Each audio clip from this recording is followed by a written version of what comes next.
Good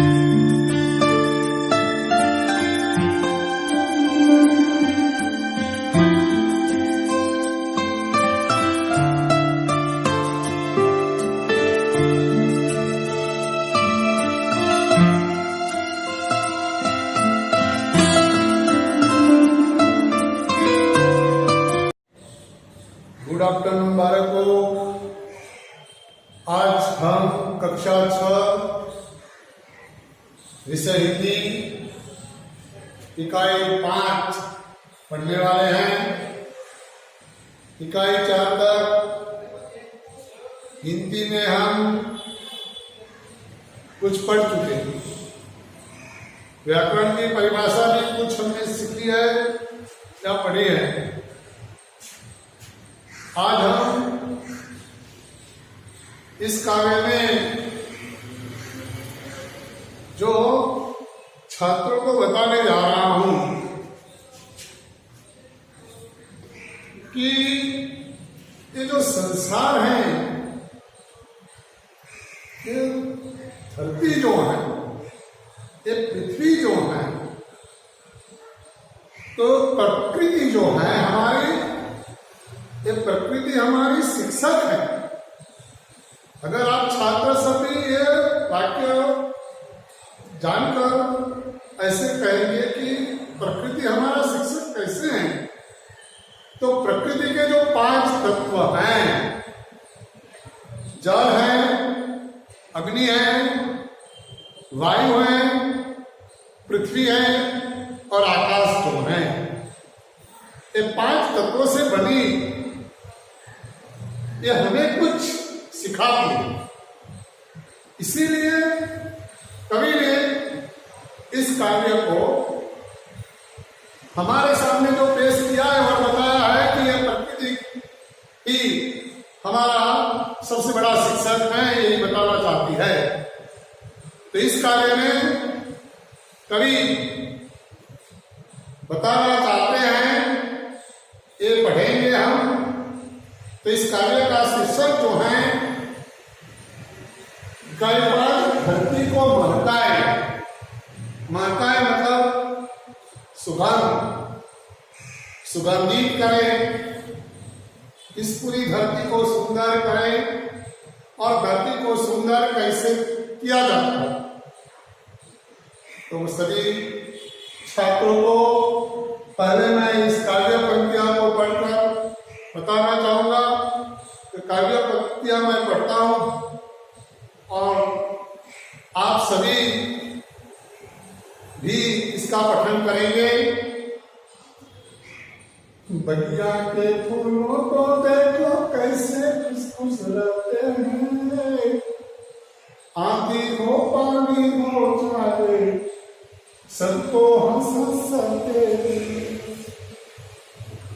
सूरज की किरणें को देखो रोज धरा पर आती हैं, अंधकार को दूर भगाकर सारा जग चमकाती है। दीपक को देखो कैसे यहाँ हरदम जलता रहता है, अपना अंतर चला चला कर रोशन जग को करता है।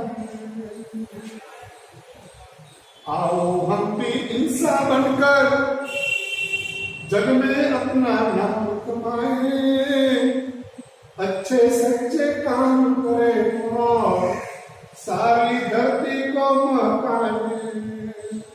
अंतिम पंक्ति ये हमारे काव्य पंक्ति का शीर्षक जो है, इस कवि ने इस काव्य में प्रकृति के जो तत्व हमें दिया है, इस काव्य में प्रकृति के 3 तत्व जो है, इसमें पहला है बगिया। बगिया का मतलब बाग होता है, और बाग में जो फूल होते हैं, फूल का मतलब पुष्प है, तो फूल जो है तो ये कुदरती तत्व है। और दूसरी जो बात है, कवि ने यहां सूरज की बात की गई है, सूरज, सूर्य। तीसरा दीपक। तो दीपक ने तत्व के स्वरूप में यहां कवि ने पेश किया। कवि इस कार्य में पूरे संसार को बताना चाहता है। तो बच्चों, आप पढ़कर इस कार्य को पढ़ने के बाद जब बड़े होंगे तुम, तभी तुम्हें याद रखना है कि आने वाले भविष्य में भी हमें इस कविता की जो पंक्तियां तत्व के रूप में हमें पेश करने का कवि ने हमें जो प्रेरणा दी है, इस पंक्तियों को पढ़कर हमें भी याद रख के भविष्य में एक इंसान बनकर बड़े होकर हम धरती को कैसे सुगंधित करते हैं, मतलब सुंदर बनाते हैं। तो सुंदर बनाने का यहाँ प्रण लेना है, धरती को सुंदर बनाने का है। यही इस कार्य की लाक्षणिकता कवि ने पेश की है। कवि यह हमारे सामने 3 तत्व पेश किया है। कवि कहता है कि बगिया के फूलों को देखो, मतलब जो बाग हैं, बाग में फूल खिलते हैं। जब बाग में फूल खिलते हैं तो फूल पर तरह तरह के कष्ट आते हैं। तो कष्ट कैसे? आंधी की तरह कष्ट आता है, तूफान आता है। आंधी और तूफान से जो बगिया के जो एक कली है, सब डाली, वह टूट भी जाती है। फिर भी एक पुष्प खिलकर अपनी सुगंध चारों ओर फैलाता रहता है। चाहे आंधी हो, तूफान हो, फिर भी एक पुष्प पीछे नहीं हटते। तो काव्य में कवि हमें यह प्रेरणा देना चाहता है कि बगिया के मतलब बाग के जो पुष्प हैं, यह पुष्प आंधी हो, तूफान हो, या पानी हो, या जल हो, उसके सामने मतलब कठिन से कठिन परिस्थितियां आए, फिर भी वह मुस्कुराते रहते हैं और सुगंध चारों ओर फैलाते रहते हैं। यही इस पंक्तियों में कवि ने हमें बताया है। कवि ये भी कहना चाहता है कि सबको हंस हंस कहते हैं, वह पुष्प के सारे कष्ट सहन कर लेते हैं। इसी तरह संसार के लोगों को भी कवि ने बताया है कि सांसारिक जीवन में हर एक मनुष्य के संसार में कुछ न कुछ मुसीबतें, कठिन परिस्थितियां आती जाती रहती है। इस सभी परिस्थितियों का सामना मनुष्य को करना है और संसार को जीना है। कुछ भी हो जाए, फिर भी हमारे जीवन को हमें पूर्ण करना है। हमें इस संसार में ऐसे कठिन या मुसीबतों के सामने परास्त नहीं होना है। इसमें से हमें निकलने का मार्ग ढूंढना है और संसार को हमें सुरक्षित रखना है। ऐसी प्रेरणा इस पंक्तियों में कवि ने दी है। कवि बगियों के बाद सूरज का एक देते हैं कि जब पृथ्वी पर अंधेरा होता है, अंधेरे के बाद सूरज निकलता है। सूरज निकलता है तो सारा संसार, सारा जग प्रकाशित होता है। अगर सूरज भी नहीं होता तो पूरा संसार, पूरा जगत प्रकाशित नहीं होता। सूरज न होता तो बगिया न होते, मतलब बाग न होते, वृक्ष न होते, पेड़ न होते, पौधे न होते, ये सारा संसार ही न होता। न इसीलिए कवि कहना चाहता है कि इस सूरज की किरणें जो हैं, वह रोज सवेरे अपना प्रकाश हर फैलाता रहता है और यह रोज इस धरती पर प्रकाश फैलाता रहता है। इसी तरह कवि ने ये भी बताया है कि मनुष्य को सूरज का उदाहरण लेना है। सूरज की तरह हम भी प्रकाशित बने। संसार के जो कई लोग हैं, दुखी हैं, अनपढ़ हैं, गंवार हैं, ये दुखी और अनपढ़ और गंवार लोगों को हम भी आगे लाने का या आगे लाने की कोशिश करें। ऐसे लोगों को या लोगों की सेवा करें। ऐसे लोगों को हम भी बताएं और समझाएं कि संसार में जो मुसीबतें आती हैं, जो कठिनाइयां आती हैं, इस कठिनाइयों का सामना करने की शक्ति भी प्रदान करें। ऐसा भाव सूरज की किरणें से हमें लेना है, जो गुणवान और अवगुण बुद्धिशाली मनुष्य जो हैं, वह संसार के कई मूर्खों को सही रास्ते पर लाने का प्रयत्न करता है, तब वह संसार में प्रकाश फैलाता रहता है। इस तरह यह तीसरा जो है, कवि ने दीपक का बात कही गई है कि सारा संसार जो सूरज चमकाता है, इसी तरह अच्छे मनुष्य अच्छे काम करते सारे संसार को सच्चे मन से अच्छा काम करके पूरे संसार को ये बताएं कि प्रभु ने जो ये तत्व दिए हैं, सही गलत क्या है वो भी बताना है, वो भी लोगों को बताना है। अगर जो जानता नहीं है, अनपढ़ है, ऐसे जो लोग कुछ थोड़ा जानता है वह दूसरों को बताए, तीसरे को बताए। तो इस तरह यहाँ इस पंक्तियों में कवि ने लिखा है कि हमने हिंसा मतलब इंसान बनकर संसार को हमें बताना और संसार की परिस्थिति मायने रख के हमें आगे बढ़ना है, पर लोगों को सही राह दिखानी है। इस संसार को, तब पूरी धरती को, ये हमारी मातृभूमि को सही सलामत रखने के लिए हमें हर एक मनुष्य को बताना कि संसार जो है सभी को अच्छा या बुरा ये बताना चाहता भी है।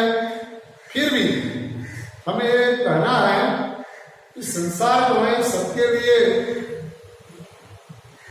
हैं।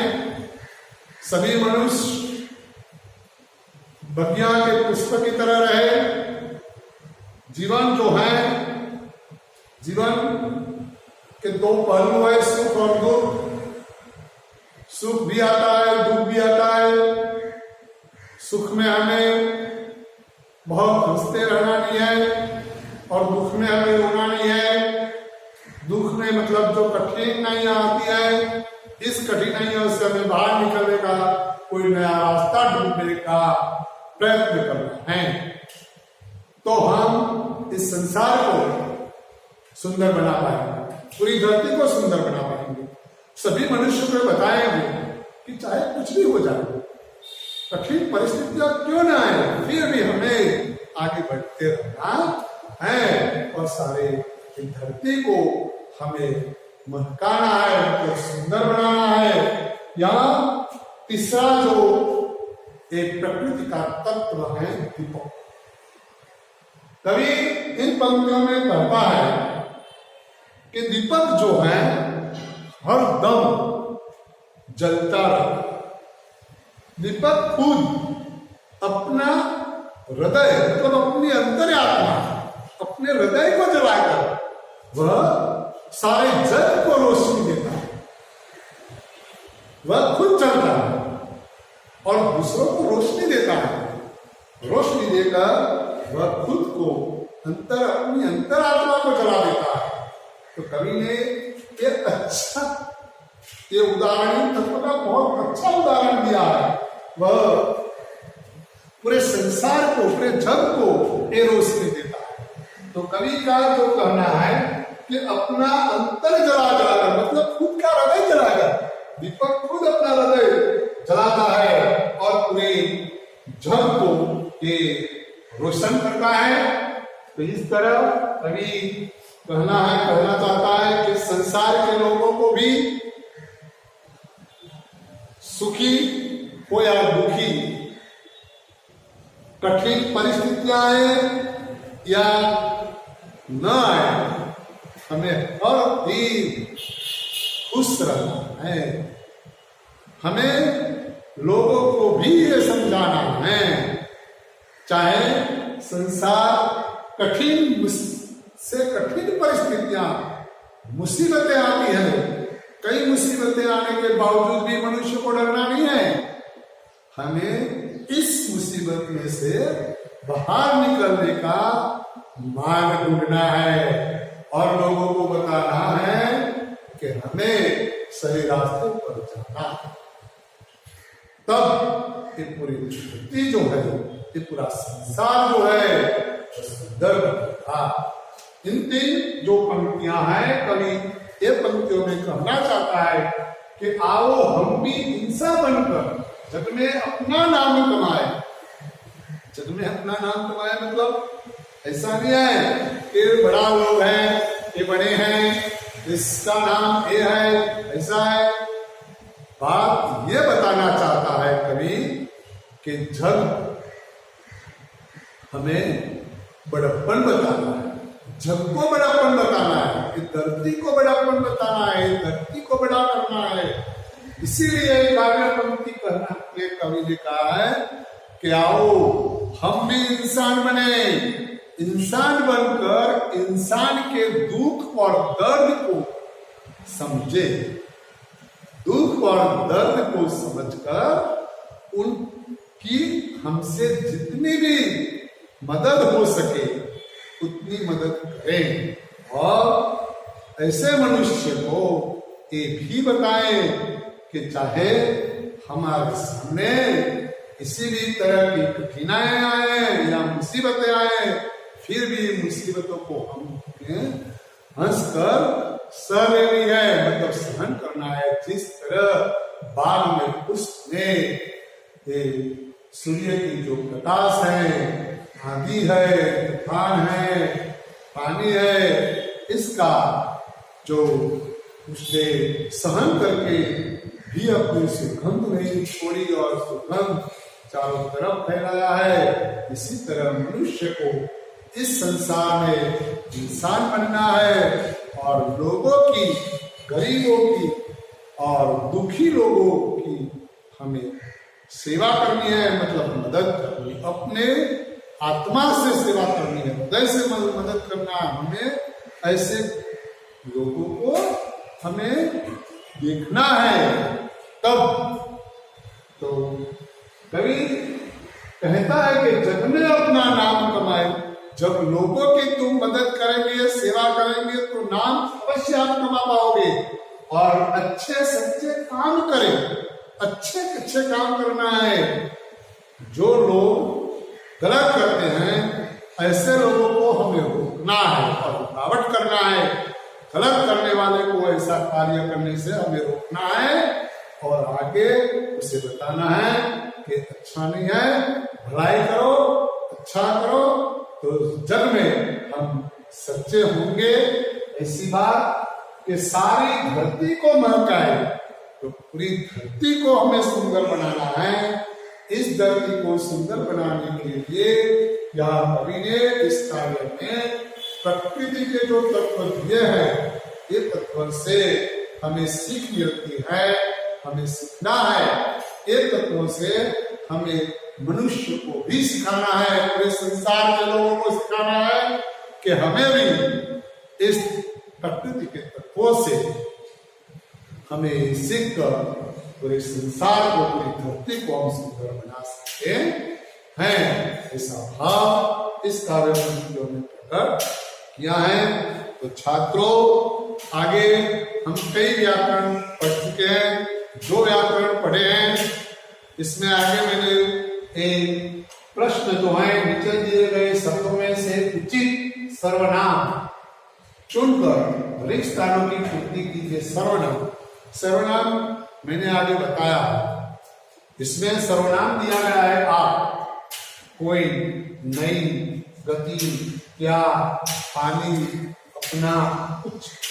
तो इनमें से 1, 2, 3, 4 और 5 रिक्त स्थानों की पूर्ति करनी है। पहला है तुम्हारा नाम खाली जगह है, तुम्हारा नाम खाली जगह है। तो आप प्रश्न पढ़िए, प्रश्न वाक्य है, तो इसमें क्या है? आप, कोई, नई, गति, क्या, पानी, अपना।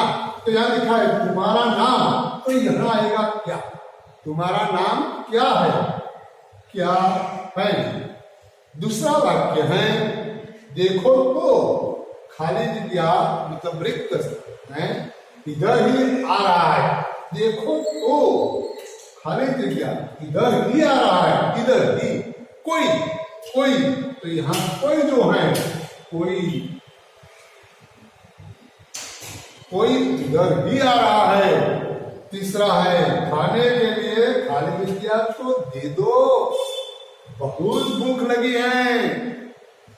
अच्छा, तुम्हें ये तुरंत बता देना है सर्वनाम को कि खाने के लिए कुछ तो दे दो।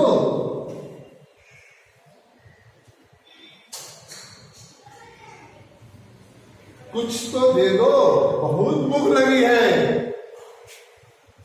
चौथा, मैंने खाली जगह काम पूरा कर दिया। तो आप सभी छात्र बोल उठेंगे, मैंने अपना काम पूरा कर लिया। अपना, ये तो देखो आप जो है यहाँ अपना जो है, अपना काम,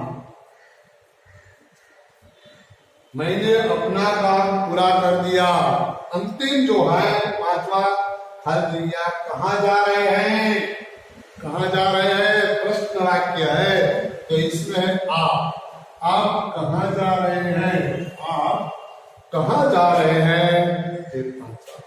तो बच्चों, आप सब एक कार्य को अच्छे ढंग से पढ़ना है, मुखरित करना है। उसके बाद स्वाध्याय में प्रश्न के उत्तर लिखना है और शब्दार्थ भी लिखना है। व्याकरण आगे हम पढ़ेंगे, तो जब आगे हम 6ठा पाठ पढ़ेंगे तब मैं 5वीं पाठ के स्वाध्याय के प्रश्न के उत्तर जांच करूंगा।